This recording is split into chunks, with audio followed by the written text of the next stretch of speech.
하나님의 말씀 찾겠습니다. 마태복음 26장 1절에서 16절 말씀.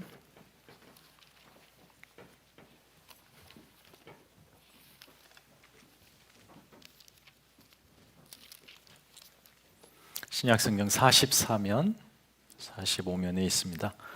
한 절씩 교독하겠습니다. 1절에서 16절까지.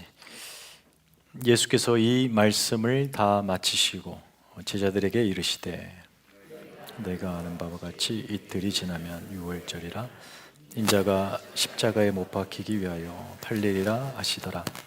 그때에 대제사장들과 백성의 장로들이 가야바라 하는 대제사장의 관정에 모여 예수를 흉계로 잡아 죽이려고 의논하되 말하기를 밀란이 날까 하노니 명절에는 하지 말자 하더라.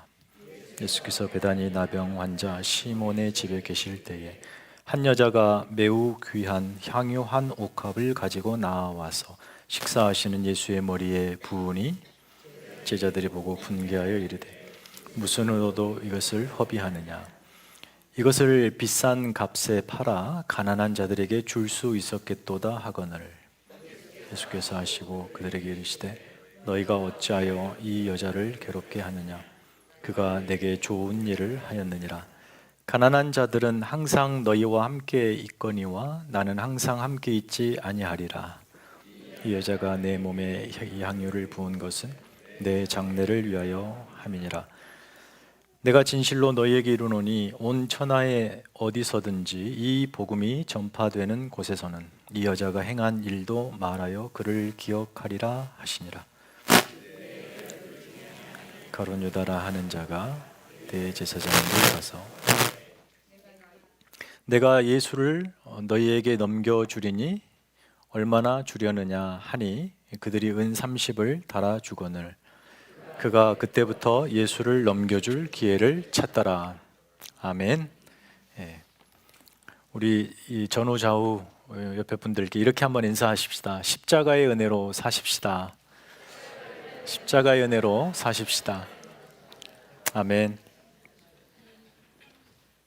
훌륭한 그 CCM 가수 소향이라는 그 사람이 있지 않습니까? 그의 가창력을 보고 있노라면, 듣고 있노라면 정말 신이 내린 목소리가 아닐까라고 할 정도로 엄청납니다. 그가 부른 오 홀리 나잇이 있습니다. 아마 성탄절 시즌에 한국 방송국에서 경연 같은 이런 프로그램에서 불렀던 그런 내용인 것 같아요. 그런데 오 홀리 나잇은 찬송가지 않습니까? 너무나 감격스러운 그 가창력을 보여줍니다. 저도 보면서 너무나 감동을 했습니다. 그리고 이렇게 쭉 내려서 댓글을 보니까 댓글에 이런 말이 있었습니다. 나는 불자이지만 이 노래를 듣고 진심 은혜 받았다. 무슨 말인지 불자가 누군지 아시겠죠? 불자, 불신자 말고 불교 신자. 그리고 또 보니까는 주지 스님도 11조 내게 하는 은혜로운 가창력, 그런 말도 있었어요. 아무튼 그 노래를 듣고 가슴이 찡했다는 겁니다. 뭔가 이 감동을 느꼈다는 거예요. 그런데 그 감동의 느낌을 기독교의 가장 고결한 단어인 은혜라는 말을 써서 표현한 것입니다. 그것을 보면서 한편으로는 웃음이 나기도 했고, 그런데 또 다른 한편으로는 정말 오늘날 우리 성도들이 은혜라는 말을 그렇게 사용하고 있지는 않는가. 감정의 어떤 동요, 감동, 이 정도의 수준으로 은혜를 생각하고 있지 않는가라는 생각에 조금 씁쓸하기도 했습니다. 기독교가 말하는 은혜, 그 은혜가 너무 값싼 은혜가 되고 있지 않은가 또 생각도 해봅니다. 그래서 우리는 은혜를 말할 때는 그 앞에 항상 한 단어를 넣어야 합니다. 무슨 단어겠습니까? 무슨 단어겠어요? 제가 이렇게 인사합시다 할 때는 항상 그 어떤 주제를 담아서 만듭니다. 십자가를 넣어야 합니다. 십자가의 은혜. 오늘 주제와도 연결이 됩니다. 우리는 이제 마태복음 26장에 이렇게 들어서게 되는데 십자가를 짊어지실 예수님의 마지막 대서사, 대하 드라마, 마지막 결론부에 다다르게 되었습니다. 오늘 말씀은 이 설교의 제목이 암시하는 바와 같이 특별히 두 사람을 대조하는 데 좀 초점을 두려고 합니다. 설교의 제목처럼 향유를 부은 여인과 가롯 유다입니다. 예수님께 향유를 부은 여인과 종교 지도자들에게 예수님을 판 유다, 여인의 헌신과 유다의 배신이 대조될 것입니다. 드라마틱하게. 오늘 본문 1절이 예수님께서 이 말씀을 다 마치시고 이렇게 시작되는데, 여기서 이 말씀은 문자적으로는 앞서 24, 25장의 마지막 다섯 번째 가르침이기도 합니다만, 하나님의 뜻에 따라 지금까지 3년의 공생애를 다 마치신 바로 그 사역을 신실히 마쳤다는 의미도 포함되어 있습니다. 이제 마지막 사역 예수님은 십자가의 죽음을 향하여 걸어가고 계십니다. 제자들에게 그 사역을 2절에 다음과 같이 말씀하셨죠. 이틀이 지나면 유월절이라 인자가 십자가에 못 박히기 위하여 팔리리라. 십자가에 못 박히시기 위하여 팔리시는 일만 남았습니다.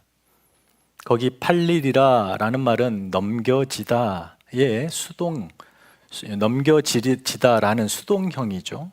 넘겨지다. 누군가의 손에 의해서 넘겨지는 것이죠. 그러면 그 누군가가 누구인가? 1차적으로는 당연히 사람이겠죠. 예수님께서 오늘 본문 마지막 15절에 보면 유다가 그렇게 말하죠. 내가 예수를 너희에게 넘겨주리니. 1차적으로 유다입니다. 예수님의 제자인 유다가 종교 지도자를 손에 넘겨주죠. 그리고 27장으로 가면 유다로부터 넘겨받은 예수를 이 종교 지도자들이 이 로마의 총독인 빌라도에게 넘겨준다라는 표현이 나와요. 빌라도가 예수를 넘겨받아서 그 다음에 누구에게 넘겨주냐? 바로 십자가에 못 박을 군병들에게 예수를 넘겨줍니다. 마치 넘기는 주체가 사람이어서 자신들이 예수의 운명을 결정하는 자들처럼 소개되고 있죠. 그렇게 예수님은 지금부터 사람들의 손에 넘겨지시는 일을 당합니다.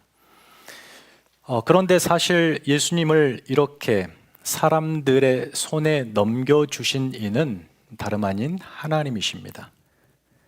넘겨지다가 수동형이기 때문에 우리는 이것을 신적 수동이라고 일반적으로 부르는데, 행위의 주체가 하나님일 때를 가리켜서 신적 수동이라고 말합니다. 위대한 하나님의 나라, 이 구원서사의 디렉터는 하나님이시죠. 모든 것은 하나님의 뜻대로 이루어질 것입니다. 어떤 뜻이죠? 인간들을 구원하셔서 자기 백성 삼으시고 그 나라를 영원한 나라로 완성해 가시는 하나님의 뜻이죠. 바로 저와 여러분을 구원하시는 일입니다. 그 일을 위하여 이제부터 예수님은 철저하게 수동적인 자세로 끌려갈 것입니다. 그분이 무기력해서가 아니라 구원의 서사의 주인공이신 하나님 아버지 손에 자신을 온전히 맡겨드렸기 때문에 그렇습니다. 그래서 지금부터 펼쳐지는 모든 이야기는 서사의 주인공은 사실 하나님이십니다. 하나님의 시간표대로 끝까지 흘러갈 것이에요. 앞서 예수님께 적잖게 체면을 구겼던 종교 지도자들, 예수님으로부터 혹독하게 책망을 받았던 그들이 다시 등장합니다. 예수님은 하나님의 시간표를 향하여 가시는데 이 종교 지도자들은 자신들이 예수의 운명을 결정하겠노라고 그를 잡아 죽일 기회만 엿보고 있었죠. 그러나 수많은 무리, 더욱이 지금이 명절이잖아요. 보통 5만의 시민들이 예루살렘에 거주했었는데 이런 명절 때 되면 최소 4배, 한 20만 명이 운집하기 때문에 발 디딜 틈이 없었던 바로 거기. 그때 순례객들이 예수님을 거대하게 따랐거든요. 그러므로 함부로 할 수가 없었습니다. 이들도 정치 집단이기 때문에 민심을 먹고 살아야 되죠. 그래서 예수님을 섣불리 잡아 죽이기라도 한다면 민심이 요동할 것이고, 소동을 일으키면 로마 황제가 가장 싫어하는 게 이제 민족적 소동이잖아요. 눈밖에 날 수 있는 낭패를 보기 때문에 함부로 움직일 수가 없었어요. 수뇌부들이 모였습니다. 비밀 회동을 했어요. 예수님을 어떻게 할까? 예수를 어떻게 할까? 5절 밀란이 날까 하노니 명절에는 하지 말자, 이렇게 결론을 내립니다. 명절 지나고 하자. 명절은 일단 6월절이고 6월절부터 또 시작되는 일주일간의 무교절, 최소 8일이 명절이에요. 그러나 그 이후에 계속해서 명절 이후에 저기 오순절까지 이어지는, 그래서 순례객, 멀리서 온 순례객들은 오순절까지 지내고 가는 사람들이 많았어요. 그러니까 명절 이후에 하자, 이 말은 언제 할지 모른다는 말이에요, 사실은. 그렇게 예수 죽이는 그 시점을 하염없이 미루어둔 상태에서 발만 동동 구르고 있었습니다. 자, 그런데 거기 보면은, 자, 이런 정황이 5절에 이렇게 명절에는 하지 말자 하고 끝났는데, 그런데 갑자기 6절에 오늘 우리 이야기는 베다니 문둥병자 시몬의 집에 예수님과 제자들이 어떤 산 사건으로 연결되고 있습니다. 갑작스럽게 거기서 한 여인이 예수님의 머리에 향유를 붓죠. 그런데 여러분, 이 요한복음에도 이 똑같은 이야기를 다루고 있는데, 요한복음을 보면 이 사건이 명확하게 6월절 엿새 전에 있었다고 기록하고 있습니다. 그런데 지금 우리 본문에서는 본문 2절에 예수님께서 뭐라고 말씀하시죠? 이틀, 6월절 이틀 전이에요, 지금. 그러면 이 베다니에 있었던 사건은 6월절 엿새 전이기 때문에 이미 일어난 사건이라고 볼 수 있습니다. 그러니까 5절에서부터 우리는 어디로 바로 가야 되냐면 14절로 가야 됩니다. 5절 제가 다시 한번 읽어드릴게요. 말하기를 밀란이 날까 하노니 명절에는 하지 말자 하더라. 그 다음에 14절 읽어볼까요? 그때에 12 중에 하나인 가롯 유다라 하는 자가 대제사장들에게 와서, 이렇게 연결이 되는 것이 매끄러운 연결이며 서사의 그 흐름입니다. 자, 그렇다면 왜 마태는 이미 일어난 이 베다니 사건을 여기에 이 사이에 끼워 한 단락으로 구성하고 있을까? 그 의도가 무엇일까? 제가 이렇게 성경을 설명을 드리면 여러분은 아마 저에게 뭘 성경을 그렇게 어렵게 보십니까? 라고 하실 수가 있겠습니다. 그냥 읽으면 되지. 그런데 만약에 마태복음의 저자 마태가 이 사건을 여기에 배치함으로 인해서 아주 중요한 어떤 것을 여러분에게 이후의 독자들에게 메시지로 주고 싶어 했다면 우리가 좀 알아봐야 되지 않겠습니까? 왜 여기에 이 사건을 끼워 넣었는지, 그게 가장 중요한 의도일 수 있습니다. 그러니까 우리는 이 6절에서 13절 이 사건으로 바로 들어가기 이전에 먼저 저기 14절로 가서 원래 서사 흐름을 먼저 살펴보죠. 바로 종교 지도자들이 예수 죽이는 일을 뒤로 미루어 상태에서 어떻게 할까라고 고민하고 있는 그때에 예수 제자 12 중 하나인 가롯 유다라고 하는 자가 제발로 대제사장에게로 찾아왔습니다. 연결이 되시죠? 전혀 예상하지 못했어요. 예수 공동체 핵심 관계자예요. 내부자예요. 그 유다가 급작스럽게 방문해요. 불현듯 찾아와서 그 모습에 대제사장들이 놀랍니다. 그래서 한편으로는 깜짝 놀라면서 또 한편으로는 야, 이게 뭔가 좋은 분위기다 라며 기쁨을 감추지 못합니다. 그러자 유다가 이 대제사장들에게 충격적인 제안을 하죠. 내가 예수를 당신들에게 넘겨줄 테니 나에게 얼마를 주겠소? 더 많은 말들이 오갔을 거예요. 그러나 이 복음서 기자들은 거기에는 침묵합니다. 유다의 요청에 이 대제사장들이 은 30을 대가로 건넵니다. 왜 은 30일까? 단위를 정확히 말하면 은 30세겔입니다.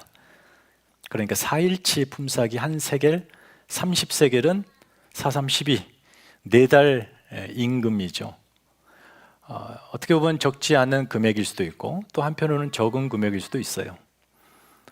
출애굽기 21장에 보면 이 30세겔이 나와요. 이것은 다름 아닌 노예 한 사람의 몸값입니다. 아마도 유다는 얼마 줄래 했지만 대제사장들은 마치 노예 한 사람 건네는 그 수준으로 평가절하해서 예수를 노예처럼 여겨 30세겔로 매겼던 것 같습니다. 여튼 큰 돈은 아닙니다.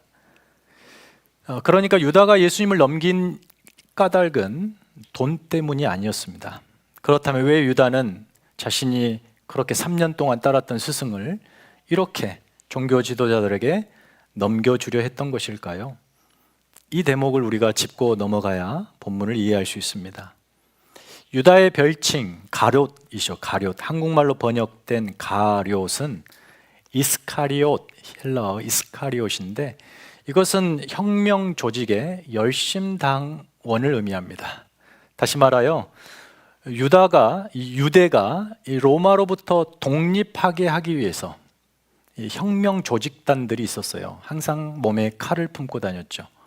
언제고 칼을 빼 로마군과 맞설 채비를 하면서 그 오랜 식민지 세계에서 벗어나고 싶어 유대의 독립과 이스라엘의 재건을 위해서 목숨 걸고 움직였던 비밀 조직, 유다가 아마 그 일원이 아니었을까 추정해 봅니다. 그 배경을 이해한다면 유다는 예수님을 따르면서 예수님이 가르치시고 보여주셨던 하나님 나라를 바로 로마로부터 독립할 이스라엘로 생각했던 것 같아요. 이스라엘의 메시아가 온다면 바로 혁명가처럼 와야 될 거예요. 근데 예수님이 오셔서 놀라운 기적과 능력을 행하시고 무엇보다 하나님 나라라고 하는 새로운 나라에 대한 비전과 가치를 산 위에서 선포하실 때에는 마치 광야의 모세, 시내산의 모세를 연상케 하는 놀라운 리더십과 그의 비전에 담긴 이상적인 나라가 바로 이 유다의 마음을 단숨에 사로잡았을 거예요. 물론 가끔 예수님이 내가 예루살렘 가면 잡혀 죽는다, 십자가에 죽는다 엉뚱한 소리를 하실 때마다 가슴이 철렁철렁했지만 늘 귀뚱으로 흘려보냈을 거예요. 지난 3년 동안 예수님이 하신 일을 통해서 유다 안에는 엄청난 비전과 꿈이 부풀어 오릅니다. 드디어 이스라엘이 로마로부터 독립할 시대가 왔구나. 저분이 바로 용맹스러운 영웅적 메시아구나. 로마 황제 시저를 능가할 더욱 위대한 힘센 황제 같은 메시아. 나는 저분께 운명을 걸리라. 그런데 시간이 가까이 왔고 이젠 충격적이게도 예수님은 자신의 기대와 다르게 자꾸 운명이 다른 곳으로 향하고 있습니다. 유다가 기대한 나라와 예수님이 이루려고 하는 하나님 나라 사이에 가치의 충돌이 발생하기 시작합니다. 자기 뜻대로 유다의 소원대로 예수님이 가지 않습니다. 점점 불만이 쌓이고 불안이 엄습해 왔습니다. 싸워야 할 로마와는 싸우지 않고 종교 지도자들과 티격태격 하시고 더욱이 그들의 손에 죽는다니 뭔가 잘못 흘러가고 있는 것을 너무나 불안하게 조마조마했죠. 근데 예수님의 말씀처럼 그가 정말 십자가에 죽으신다면, 십자가는 로마의 사형틀이거든요. 예수님이 십자가에 못 박혀 죽으셨다, 이 말은 예수 혁명, 예수 운동이 수포로 돌아갔다, 이 말이에요. 3년 동안 모든 걸 걸고 따랐고 이렇게 혁명에 목숨을 걸었는데 그 혁명이 실패로 돌아간다, 허망하게 막을 내린다. 그럼 나는 무엇을 어떻게 해야 하나? 모든 걸 걸었어요. 근데 그게 소위 말해 꽝입니다. 아무것도 아니게 돼버려요. 유다는 극심한 배신감에 사로잡힙니다. 깊은 절망감과 이 배신감 때문에 예수를 그렇게 넘겨주게 됩니다. 여러분, 우리는 유다가 예수님을 배신했다고만 생각하는데요, 유다 편에 생각해 보면 예수님이 유다를 배신한 겁니다. 자신의 기대, 유다의 소원, 그 유다의 꿈과는 전혀 다르게 예수님께서 일하시며 그 길을 걸어가신 그 모습에 유다는 말할 수 없는 상처를 받습니다. 유다의 기대와 소원에 따르면, 그의 비전에 따르면 예수님은 절대 죽으시면 안 됩니다. 그런 식으로 허망하게 가는 것은 말도 안 됩니다. 힘과 권세의 능력으로 보란듯이 로마 제국을 몰아내야 되죠. 그리고 당신께서 이루시고자 하시는 그 평화의 나라를 세워야죠. 메시아라면 응당 그래야죠. 이것이 바로 유다가 예수님께 전부를 건 이유였습니다. 황제보다 힘센 메시아. 마태복음을 우리가 계속 살피고 있는데 여러분께 제가 제자도라는 아주 중요한 주제를 놓치지 말고 따라오시기를 부탁을 드렸었습니다. 여러 차례. 예수님을 따르는 참된 제자도란 무엇인가 다양한 본문이 강조를 해왔었죠. 여러 차례 우리 모두는 그렇게 예수님의 제자로 부름을 받았다, 여기 계신 단 한 사람도 제자로 부름받지 않은 사람이 없다라는 부분을 강조했습니다. 참 제자란 우리를 부르신 예수님을 신실하게 따르는 사람이죠. 예수님이 이루시려고 하시는 그 하나님 나라의 충성스러운 종이며 또 일꾼이며 청직이라 우리 24장부터 25장에 나오는 비유 속에서 확인했습니다. 그러니까 제자에게 가장 중요한 성품은 충성과 신실함이라 말씀드렸죠. 다시 말하여 부르신 주님을 끝까지 따르는 것입니다. 제자로 부름받은 저와 여러분의 그 태도, 충성, 신실함이 있습니까? 여러분은 어떤 태도로 주님을 따르고 계십니까? 좀 더 자극적으로 질문할까요? 여러분은 어떤 열망과 소원과 기대를 가지고 예수님을 따르고 계십니까? 예수님이 여러분의 소원을 이루어 주실 것으로 믿고 따르고 계십니까? 여러분이 꿈꾸는 인생을 그분이 만들어 줄 것이라고 믿으며 이 어려운 신앙생활에 동참하고 계십니까? 그리고 그 예수께 여러분의 고귀한 생명을 묶으셨습니까? 만일 그렇다면 여러분이 유다가 되실 수 있습니다. 아니, 목사님, 무슨 그런 끔찍한 말을. 빈말이 아닙니다. 여러분이 원하는 것을 얻고자 예수님을 따른다면 신앙생활 하면 하실수록 여러분은 예수님께 배신감을 느끼게 되실 거예요. 여러분의 생각과 소원대로 예수님이 가시지 않는데 여러분 참으실 수 있겠습니까? 그래도 어떻게 선택한 신앙생활인데 하겠다고 했으면 가야지 하고 가다가도 여러분 기대에 어긋나면 그럼 그렇지 하고 일찌감치 포기하는 사람이 있을 겁니다. 그래도 좀 더 가보자 하고 따라가시는 분은 가다가 또 실망하고 또 제 주님, 당신은 메시아입니까?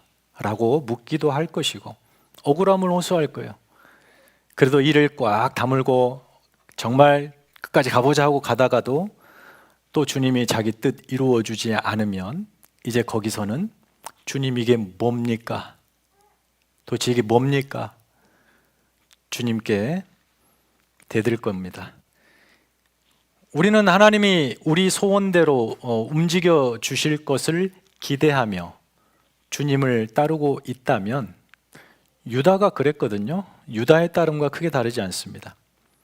여러분이 간절히 기도하는 기도의 제목들을 한번 펼쳐놓고 눈 감고 기도하지 마시고 눈 뜨고 기도하시면서 도대체 여러분이 무슨 내용으로 기도하고 있는가 한번 써보시고 내용을 한번 살펴보세요. 내가 원하는 그 수많은 리스트들을, 그것들로 기도를 채우고 있지 않습니까? 거기에 주님이 나를 통해 이루시려고 하는 뜻이 무엇일까에 대한 질문이 있습니까? 주님이 나를 통해서 만들어 가시려고 하는 하나님 나라에 나는 도대체 어떤 자로 참여해야 되는가에 대한 답이 있습니까? 주님의 능력과 이 실력을 빌려서 내 소원과 내 왕국, 내 나라, 나의 나라를 만드는 데 목적이 있다면 그 사람이 유다인 것이에요. 유다처럼 따르는 거예요. 한번 겸허히 여러분의 신앙을 점검해 보시기 바랍니다. 예수님은 하나님의 소원, 하나님의 비전을 위해서 여러분을 제자로 부르셨습니다. 여러분을 부르시면서 자, 누구야? 네가 원하는 뭐든 내가 들어줄 테니 나를 메시아로 믿어라 라고 하시지 않으셨습니다. 이렇게 말씀하신 거죠. 내가 이루려고 하는 하나님 나라가 있다. 그런데 그 나라를 이루어 감에 있어서 나는 네가 필요하다. 함께 가자. 그래서 여러분이 부름을 받은 것입니다. 여러분, 예수님이 유다를 부를 때도 그런 기대가 있지 않으셨을까요?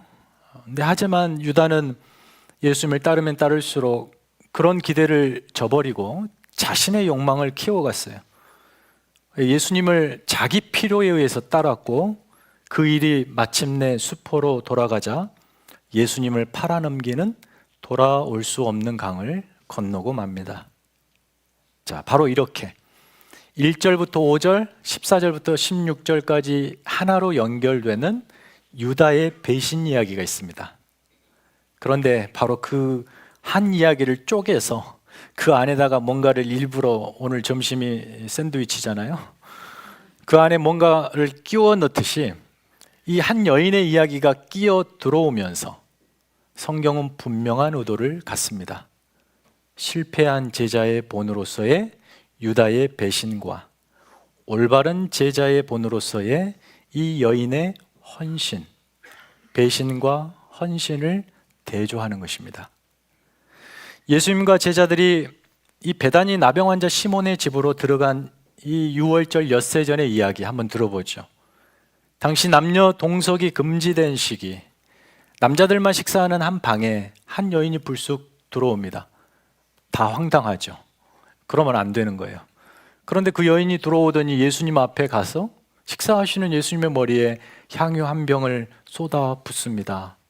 냄새를, 방 안에 금방 향 냄새가 가득했겠죠. 그 냄새를 느끼고 제자들이 금세 압니다. 이게 무슨 향인지 압니다. 값싼 향이 아니에요. 값비싼 순전한 나드라고 다른 복음서에서는 소개하고 있어요. 수입산 향유입니다. 제자들이 그 여인을 향해 분노하죠.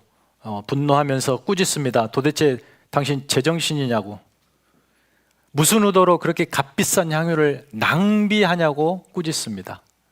그것을 차라리 팔아서 가난한 자에게 주면 훨씬 더 나았겠다. 당시 명절을 앞둔 유대인들은 이때만이라도 자선을 하자, 가난한 사람 구제하자, 이 마음이 발동해요. 그러니 저 돈을 가지고 가난한 자를 돕자고 제자들이 이구동성으로 말한 거예요. 근데 요한복음에서 특별히 이 대목에서 가롯 유다가 그 여인이 부은 향유를 두고 300데나리온이다, 그 정도 된다라고 유다가 말합니다. 당사자 예수님께서 제자들에게 드디어 입을 열어 말씀하시죠. 그만 괴롭혀라. 이 여인 그만 나무래라. 이 여인이 지금 나에게 좋은 일을 하고 있다.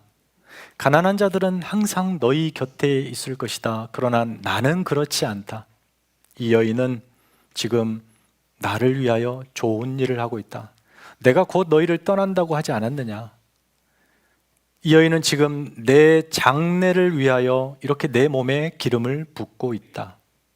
장례, 좋은 일, 이런 단어들이 나옵니다.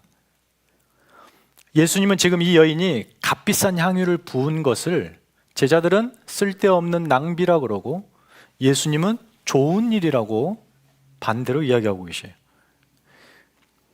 예수님이 짊어지려고 하시는 십자가, 그 십자가를 짊어질 수 있도록 그분을 위해 할 수 있는 최선을 다한 여인의 헌신, 이것은 유다의 배신과 대조됩니다.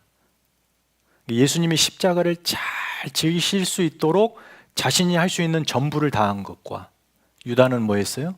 예수님이 십자가를 지지 못하도록 자신의 전부를 건 운명의 도박, 이게 대조가 되는 거죠. 이 여인은 유다처럼 예수님, 십자가라니요, 당신은 황제가 되셔야 합니다. 그래야 우리의 소원들을 들어주실 거 아닙니까? 십자가 절대 지실 수 없습니다. 이렇게 나갔다면 이 여인은 주님의 뜻을 이루십시오, 정녕 주님께서 십자가를 지셔야 한다면 그 일에 제가 할 수 있는 모든 것을 다 하겠습니다.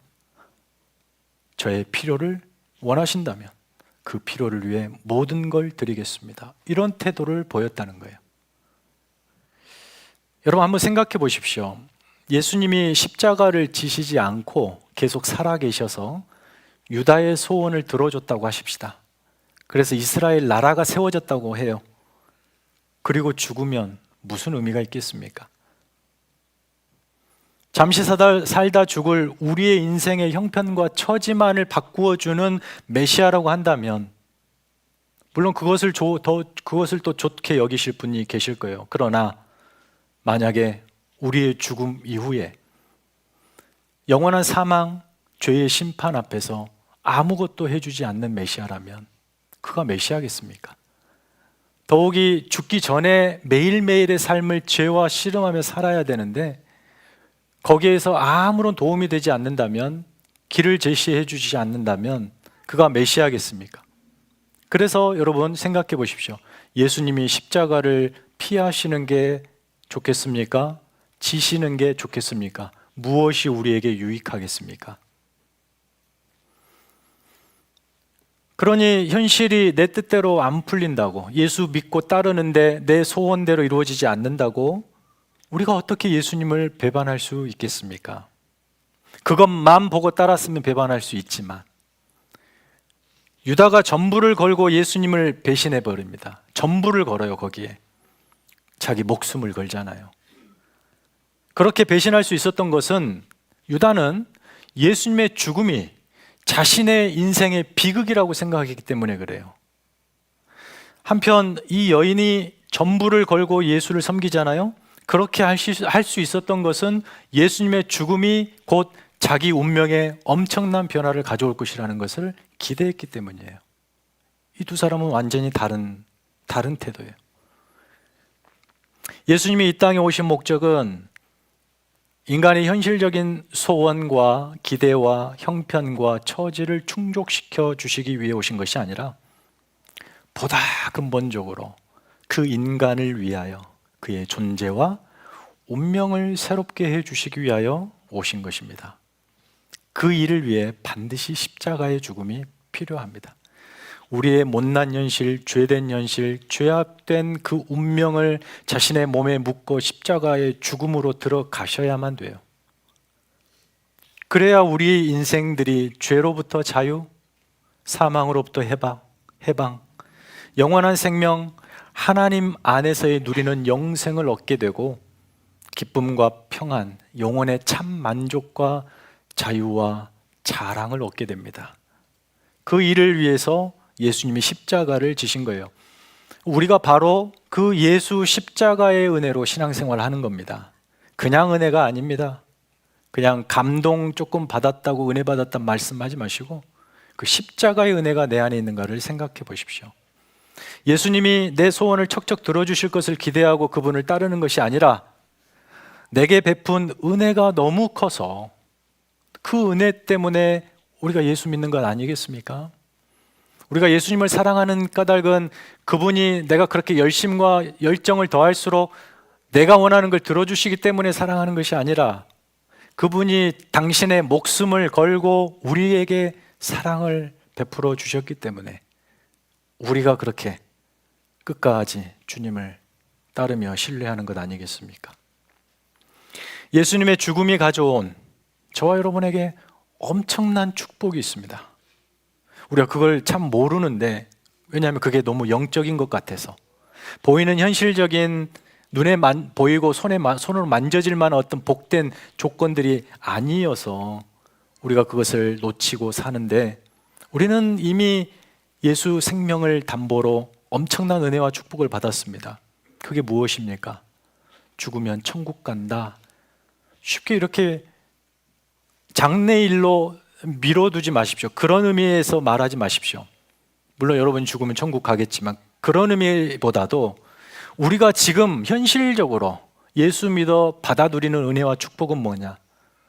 내가 오늘을 신자답게 살 수 있게 되었다는 거예요. 이것도 추상적으로 들리시나요? 어떻게 해요? 우리가 오늘을 죄악된 세상 속에서 죄에 물들지 않고 거룩하게 살 수 있게 되었다는 거예요. 죄의 권세를 대적할 하나님의 능력이 우리 안에 있고 성령의 능력이 있고 하나님의 자녀답게 그렇게 영광스러운 존재로 살 수 있게 되었다는 것. 이것이 예수 믿은 우리, 그 예수 그리스도의 십자가가 우리에게 허락한 최고의 복 아니겠습니까? 다시 말하여 그렇게 그 은혜로 말미암아 여러분의 인생은 더 이상 낭비되지 않을 수 있다, 이 말입니다. 방탕에 방임되지 않을 수 있다. 우리가 사는 세상이 어떻습니까? 온갖 탐심과 욕망이 지배하는 이 경쟁 사회 속에서 갈수록 주변을 보면은 사람 냄새는 사라지고 사망의 냄새만 들끓는 것 같습니다. 죄로 물든 죽은 영혼들의 진동하는 그 사망의 냄새, 약육강식의 어떤 정글터 같이 사람들이 점점 이 욕심과 탐심에 사로잡혀 짐승이 되어가는 것은 아닌가. 매일처럼 접하는 사건 사고가 예전에는 저 먼 나라 이야기, 다른 지역의 이야기, 나와는 무관한 이야기 같은데 이제 그런 이야기가 바로 내가 속한 공동체 안에서 벌어지고 있는 끔찍한 이야기들이죠. 돈과 물질과 쾌락, 소비, 이런 것에 집중되어 있는 이 인간의 탐욕은 마치 고장난 브레이크처럼 사망을 향하여 질주하고 있습니다. 돈이면 뭐든 가능하다고 하는 이 망령이 사람들의 내면을 온통 물성화 시켜버렸어요. 사람 냄새가 안 나요. 물건 냄새가 납니다. 여러분, 인간의 불행은 무엇입니까? 인간의 이 죄된 본성 안에서 끊임없이 뿜어져 나오는 탐심과 욕망, 이게 우리 인간의 불행이에요.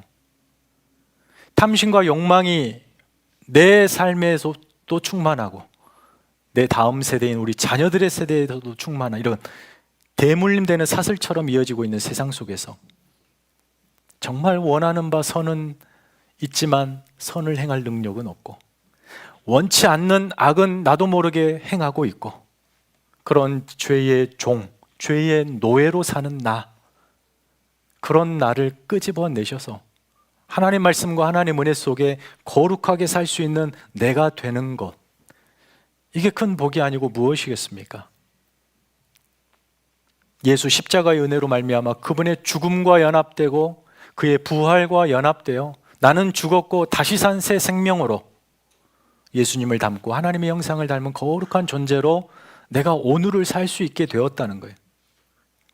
좀 더 현실적이고 실제적인 언어로 내가 짐승처럼 살지 않게 됐다는 거예요. 더 이상 죄의 종으로 비참하게 살지 않습니다. 의의 종으로 신실하게 살 수 있습니다. 죄의 권세 아래 살지 않고 은혜 아래 살게 되었다. 그래서 로마서 5장 21절 바울은 죄가 사망 안에서 곧 왕노릇한 것 같이 은혜도 또한 의로 말미암아 왕노릇하여 우리 주 예수 그리스도로 말미암아 영생에 이르게 하느니라. 죄와 사망 안에서 그것이 왕노릇한 통치 아래 살았던 비극적 운명이 아니라 이제 예수 그리스도의 의로 말미암아 은혜가 나를 다스리는, 성령이 나를 다스리는 그 영광스러운 생명의 나라를 살게 되었다. 죽어서 천국 가는 그 말이 아니라 지금 오늘 여기서. 그래서 우리가 죽어 영원히 하나님 나라 가는 그 순간까지, 오늘부터 그때까지 이 종말을 사는 우리의 시기에 예수 그리스도의 십자가의 은혜가 우리를 살게 한다는 것입니다. 바로 그 은혜로 우리가 거룩하게 되는 하나님의 자녀가 되었다. 예수 십자가가 우리를 살린 것입니다. 이것이 바로 성령을 쫓아 살아가는 삶인데, 제가 말씀을 통해서 좀 빨리 읽어드리며 비교를 해보겠습니다. 바울은 갈라디아에서 5장에서 이렇게 말합니다.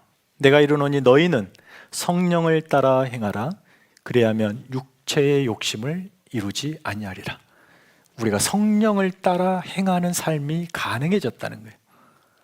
만일 그렇지 않았더라면, 그냥 예수님이 십자가에 죽지 않고 황제 같은 메시아로 남아 계셨다면 우리의 삶은 어떻게 됐냐면 그 다음이에요. 육체의 소욕에 따라 살아가는데, 육체의 소욕은 성령을 거스립니다. 그리고 그 육체의 일은 분명한데, 이런 것들이 곧 음행과 더러운 것과 호색과 우상숭배, 주술과 원수 맺는 것과 분쟁과 시기와 분냄과 당짓는 것과 분열함과 이단과 투기와 술 취함과 방탕함과 또 그와 같은 것들이 내 삶에 가득 채워지는 겁니다. 여기에 무슨 향기가 있겠습니까? 반면에 성령을 쫓아 살아가는 그의 인생은 사랑과 희락과 화평과 오래 참음과 자비와 양성과 충성과 온유와 절제, 이런 성령의 열매들이 가득 차니 그 인생이 얼마나 향기가 있겠습니까?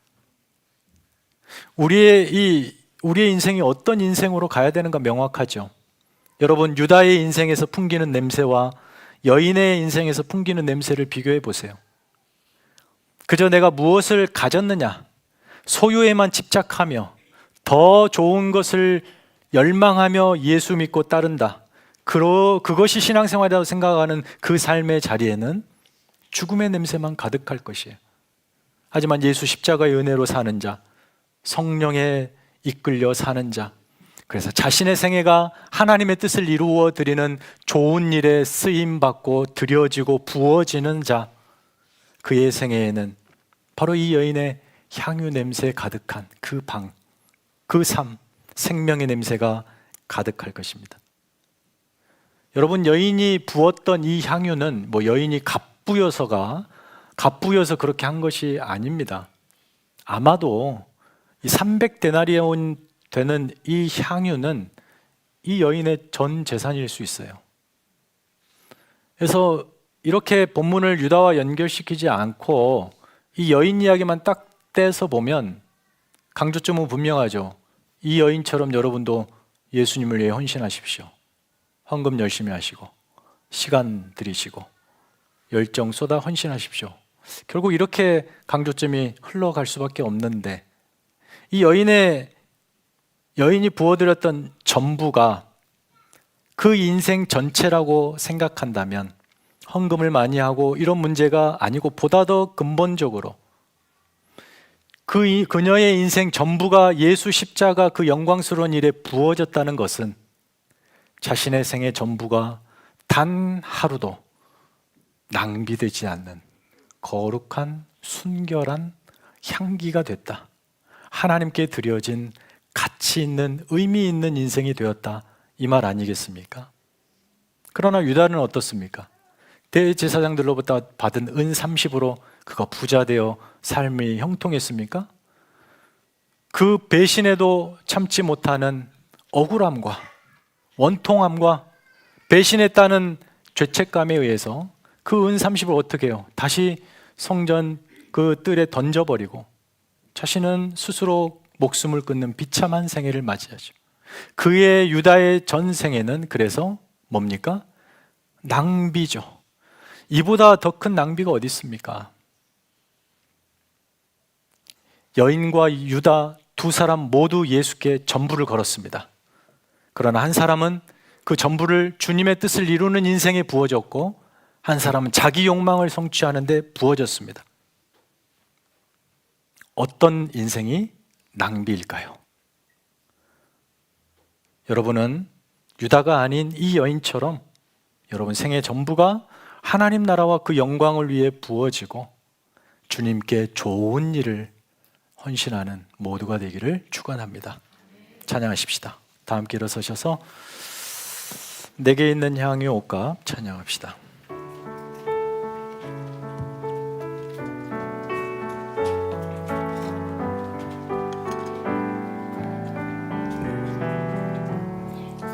내게 있는 향유 옷값 주께 가져와 그 발 위에 입 맞추고 깨뜨립니다. 나를 위해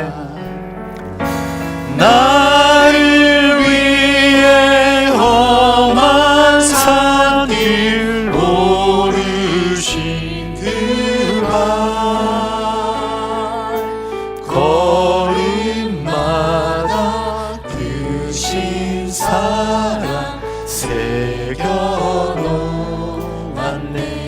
내게 있는 향유 옷값 내게 있는 향유 옷값 주께 가져와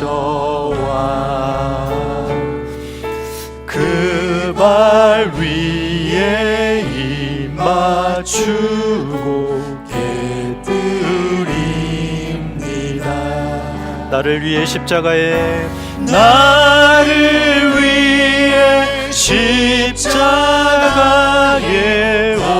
오르신 그 발 흘린 피로 나의 죄를 해속하셨네. 주님 다시 이 땅에 임하실 그때 주님 다시 이 땅 위에 임하실 그때 주의 크신 사랑으로 날 받아주소서. 아멘. 사랑하는 성도 여러분, 이 시간 함께 잠시 기도할까요? 말씀을 생각하면서 주님께서 여러분을 제자로 부르셨습니다. 우리 끝까지 한번 그분을 따라가 보십시다. 물론 여러분이 그 인생을 살아가며 필요들이 많습니다. 특별히 이민생활의 어려움 속에서 더욱 그렇습니다. 기도 제목